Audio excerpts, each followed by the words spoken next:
Yeah, I will share my experience with LeSS framework and the largest bank in Eastern Europe.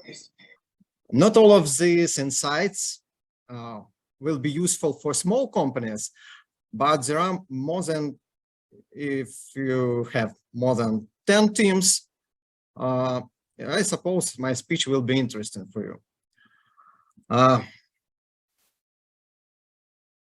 To be polite, I will introduce myself. I started as a Scrum Master in 2011, and in 2014, I became a full-time Agile coach. Over the last 6 years, I've been helping different LeSS groups and one LeSS huge group with 28 teams. My LeSS experience is just a small part of big transformation in the bank. We had about 100 tribes, 1,000 products, and 3,000 Agile teams, including Scrum and LeSS context.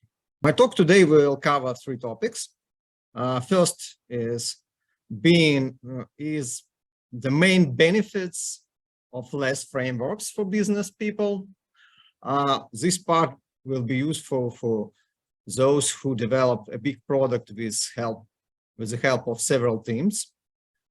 Second, what to do with managers who lose their titles when we switch to LeSS context.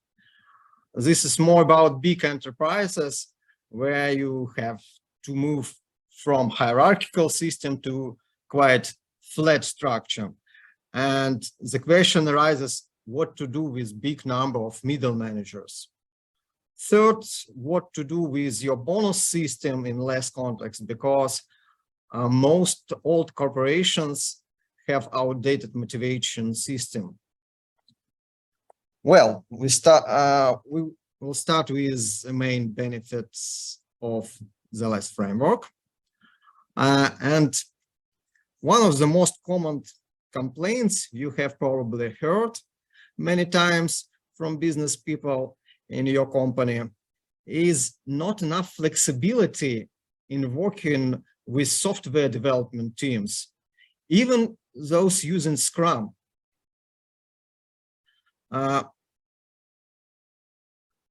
Say you have 4 teams and each of them have own backlog, product backlog with own priorities and of course own product owner.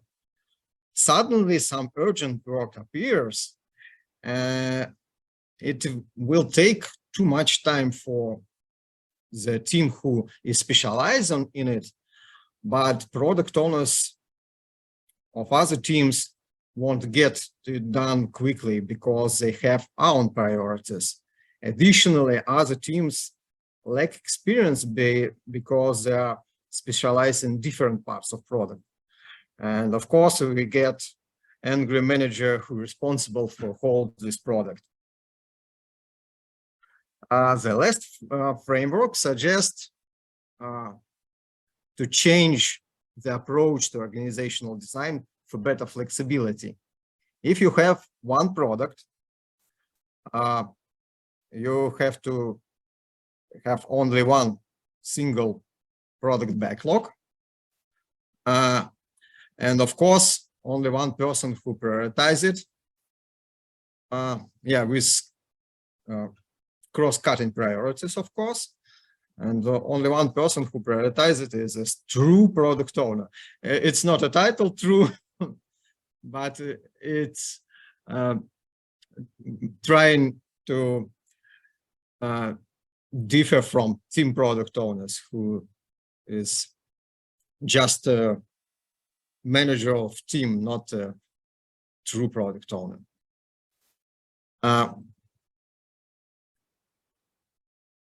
Craig Larman and Buzz Woody, the authors of LeSS framework, say it works for structure with 2 to 8 teams in one product. For more than 8 teams in the one product, there is another approach called LeSS huge. But today, we will focusing on product with up to 8 teams. With a single product backlog for all teams, you can be sure that each team is working on most important task at the given moment, even when priorities changes. For example, when we were developing a mobile app for bank deposits, one team was developing deposit opening, and one team was developing deposit closing. The National Bank issued a new law, and suddenly the first team was overloaded with new urgent tasks. Not completing these tasks in time would result in the bank getting a penalty. It was a moment we understand that the single backlog for the whole product is the way to go, because we could do this with both teams. The most important things.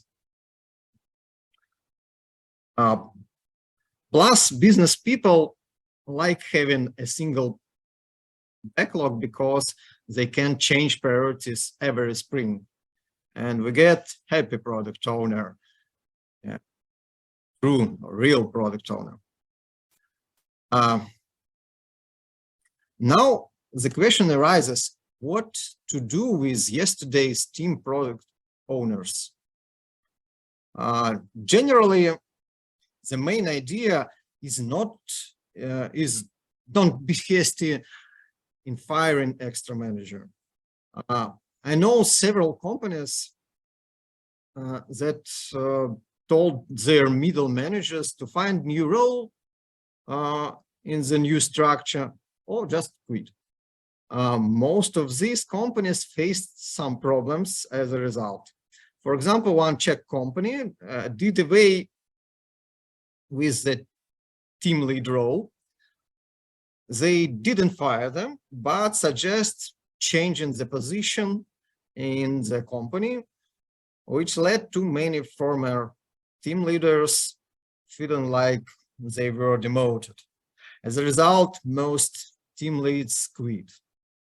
And majority of teams were not mature enough to coordinate their own work or make architectural decisions. Of course, when we switched to LeSS framework, managers must delegate most of their responsibilities and power, but they must do this smoothly.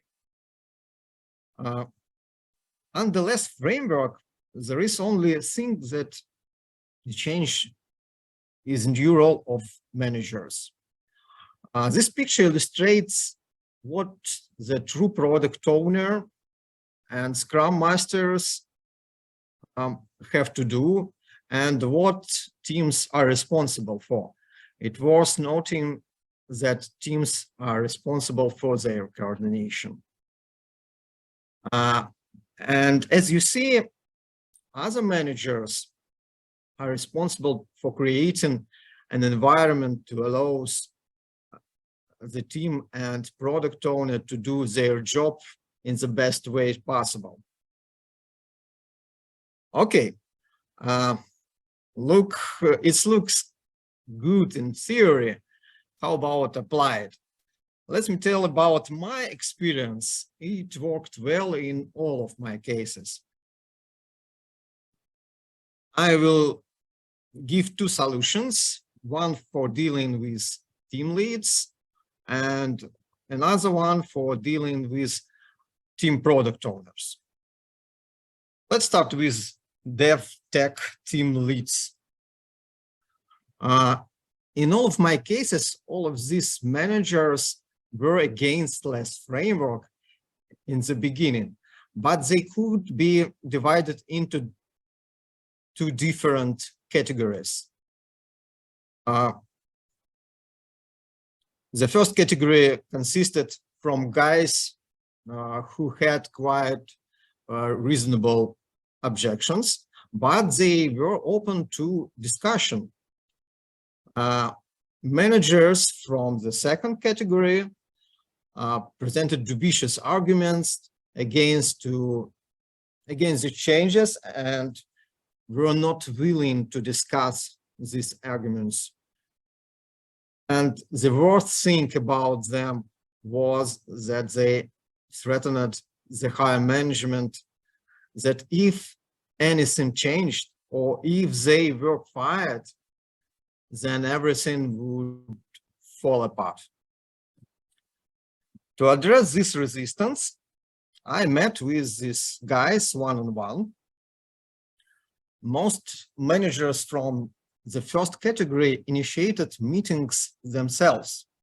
For example, once I went to another office to talk to one of these managers, but as soon as he saw me, he approached me himself. Another manager from the first category initiated 5 one-hour weekly meetings on her own initiative. She was very hostile. Every week she brought new objections against LeSS, but after every meeting she left with resolved concerns. It was wonderful. And in the end, these managers understood the value of changes and became the best ambassadors of LeSS in their product groups. They were even more effective than I was because they know their employees better. After LeSS transformation, these managers became dedicated Scrum Master of several teams or competence leaders in their areas of experience. And of course, they continued improving the work environment for teams. How about second category of tech managers? Usually everything ended after the first or second meeting because they didn't want to discuss their objections.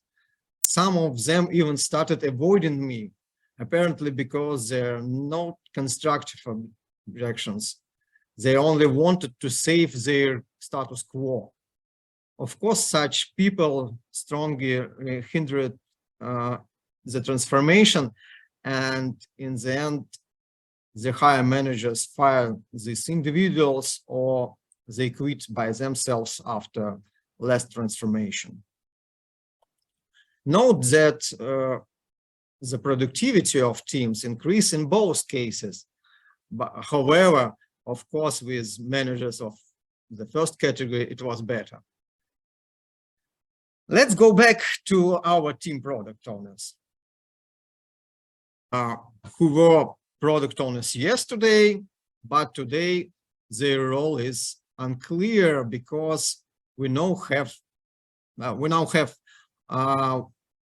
single product owner for entire product. In my experience, there are 2 types of team product owners: business guys and IT guys. In the formal structure, business guys used to refer to our true product owner or just product owner. Therefore, if you sold LeSS framework to this true product owner, it helped to avoid strong resistance from team POs. Usually, true product owner was an experienced manager, and it helped to persuade his or her subordinates. If team product owner combined the responsibilities of PO and manager of another department, then after switching to the LeSS, he'd just go back to only working in his department and become just an external stakeholder or external expert for the team. Otherwise, he became a customer experience expert in team. If the team product owner was technical specialist, then in most cases he or she would simply become a community leader. It's happened because in most cases this specialist already fulfilling this role or was just the most experienced business analyst. And they often welcome to being relieved of administrative work. We talked about managers, so let's move to regular employees. Let's talk about paying bonuses in less context. Most large old corporations have a bonus system. It's the legacy of very old times when it was believed that bonuses helped motivate employees to work more efficiently. As you know, Peter Drucker proved through research in the 1960s, and Carnegie Mellon University confirmed with new research in 2000s that knowledge workers, unfortunately or fortunately, don't work more effectively when promised a bonus. Employee may be slightly motivated immediately after receiving bonus, but that momentum lasts only for months. Promising to pay a bonus at the end of year or even the quarter doesn't increase employees' efficiency. Yes, they may spend more time at the work thinking they're doing more tasks, but we all understand that is always about the quality of their work. And yes, we all know that developer can effectively code only 4 or 6 hours a day.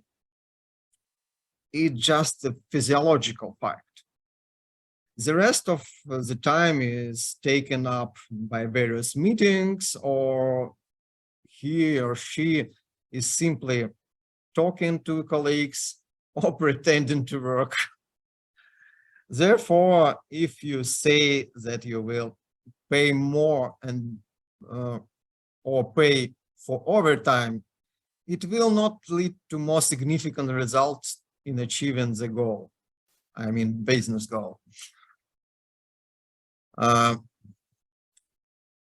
However, if we say that we have a bonus system in the company and we are not ready to abandon it completely yet, I will tell you how to make sure that bonus system at least doesn't harm in the implementation of the LeSS framework and may even help sometimes.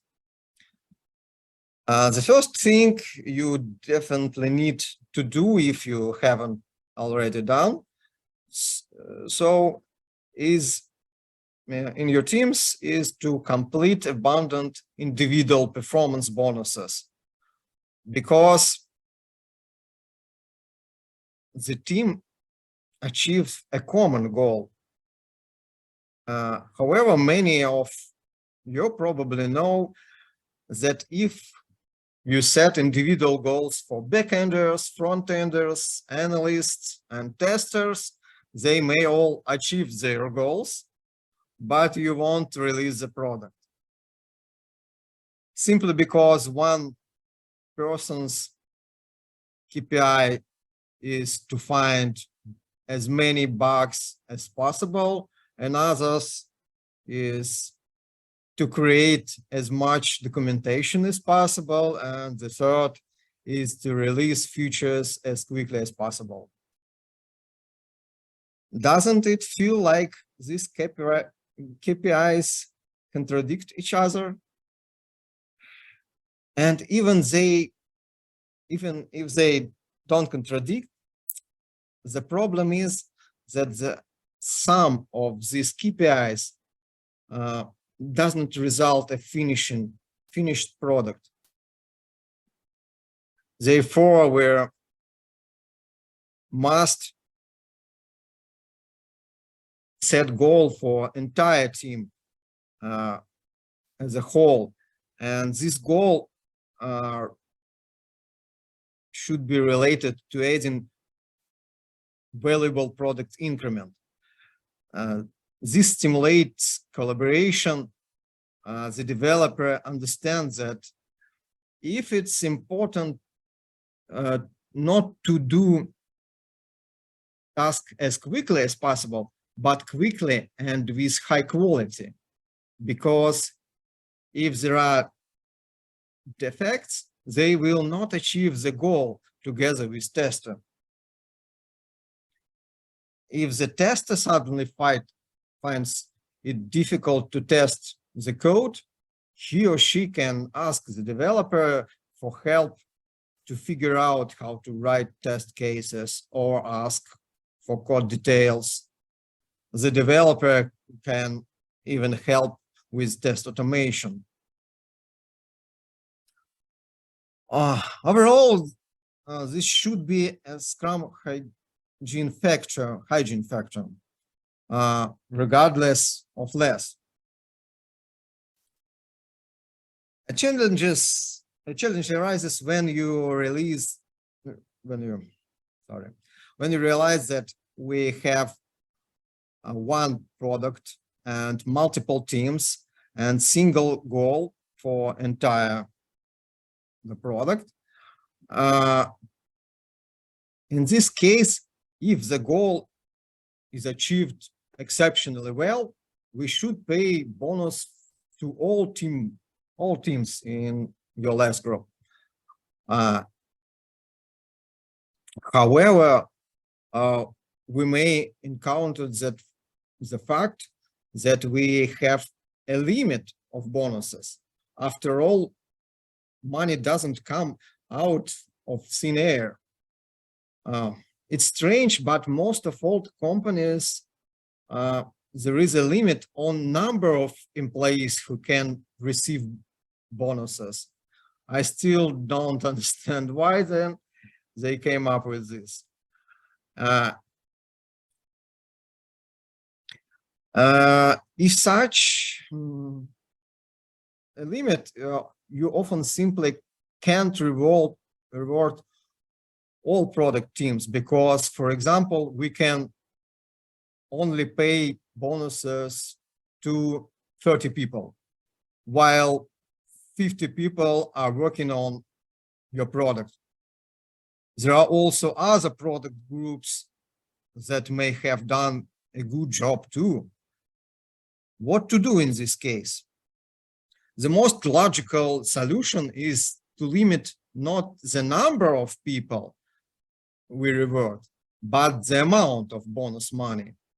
The company will pay the same amount, but we can distribute it among all product participants. Unfortunately, in large corporations, nothing happens with a snap of your fingers, so you will have to come up with some temporary clutch. For example, you can alternate bonuses, distribute bonuses quarterly to different teams. The first quarter for one team, the second quarter to second team, and so on. To sum up, LeSS allows flexibility planning in multi-team context. LeSS discover toxic and useless managers. And if you want to get all benefits from LeSS, you must change the bonus system. Here is additional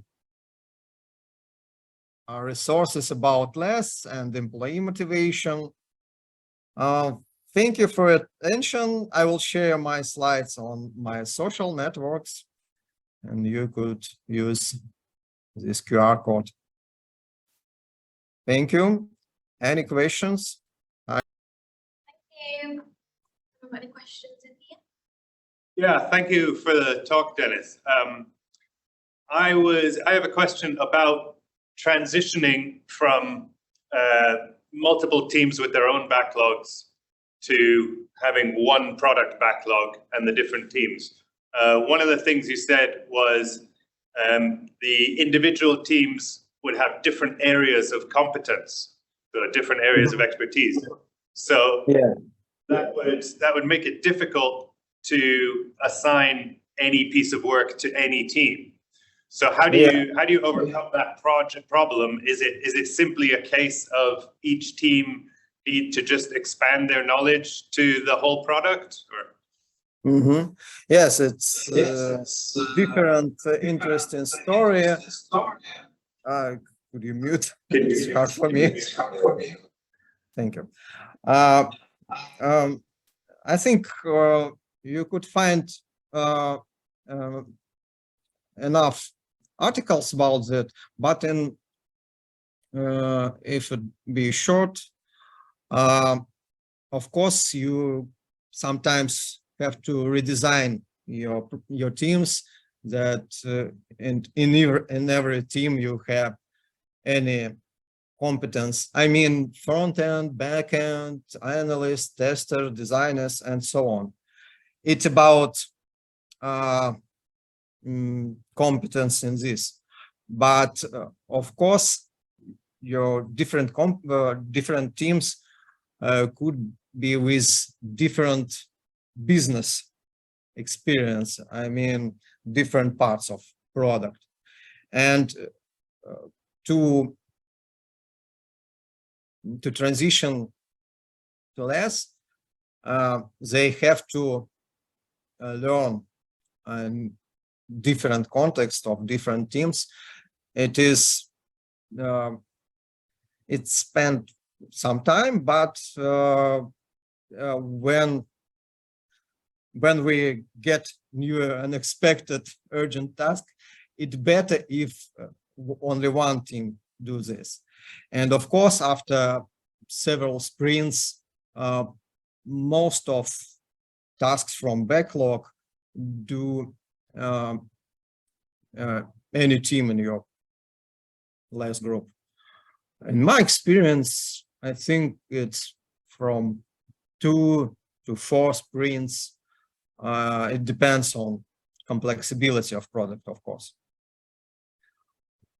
And in my experience, it's not very good work when you have more than 5 teams, but Buzzword and Clary Glarmans say that it works good for 8 teams.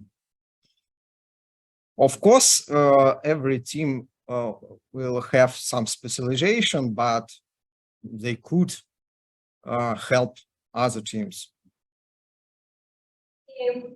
I've got a question. So at the moment, our company is basically we got 2 different work management tools. So the idea is to have one single work management tool, which probably is going to be most likely Jira. Do you have any recommendation to apply LeSS with Jira Cloud or? Yeah,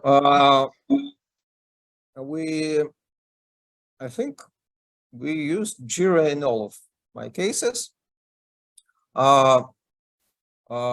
We have only one project, only one space for all teams, and because we have only one backlog, but to filter tasks on team Scrum board, we have additional field. It's maybe team or just label standard Jira's field. It helps to filter for team boards. But of course, backlog was only one. So you mean you have one backlog for each product then, is that right? Yeah, for each product, we have only one backlog, but several teams worked on this backlog, and they worked in one space of Jira. About, of course, in one product context. You're talking about it in a software development context. How applicable would LeSS be for a sort of infrastructure organization that's responsible for networking and data centers and hosting and that sort of thing? My experience, and as I heard, it's all about software development in different companies, of course, and telecommunications, banks, and so on. I had two cases in, one case was for product for maintaining buildings, B2B product. Another product was a mobile app for people who transport money from bankomats, cash machines, from cash machines to bank. But it's about software. I don't know experience in other areas. Any other questions? I may have another question talking about maybe your experience with other work management tools. Did you have any other recommendations to use? Something different than Jira, for instance? Top line less, more effective?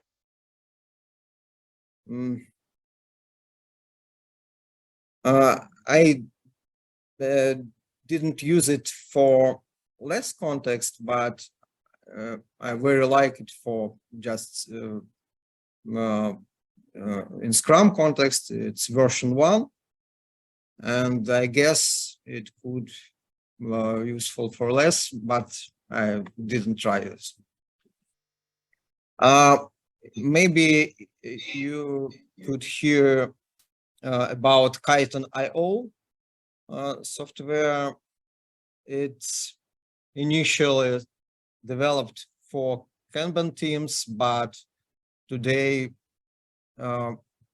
you could have several Scrum boards on the one screen, and sometimes for product owner it's very helpful, because in my second LeSS case, we had physical board on just an office, and we have a big whiteboard for 3 teams, and it was very helpful for synchronization, for understanding the status, and I think Kaizen.io could help with this.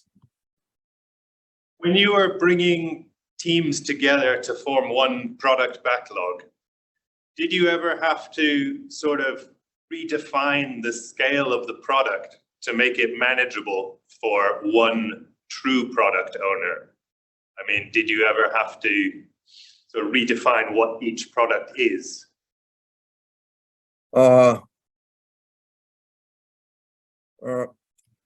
When we start thinking about LeSS in every case, we, of course, at the start, we trying to understand borders of product. In each cases, the whole company could be one product, and another opposite edge case when just developers of one component maybe a product. And we're trying to find a balance of cognitive load to teams, to product owners. And as I said, in my experience, it worked well up to 5 teams. Product owner understand strategy, product vision, could prioritize backlog, but detailization of user stories, of course, he or she doesn't do, because it's do this customer experts, business analysts, or maybe different other team members. But prioritization, product vision, product goal, it's quite suitable workload for true product owner. I don't think there's any more questions. So thank you, Dennis. That was really interesting. One or two questions, yeah? Yeah. Okay, Dennis. Thank you very much. That was Thank really you. good. Okay, bye. Okay, goodbye.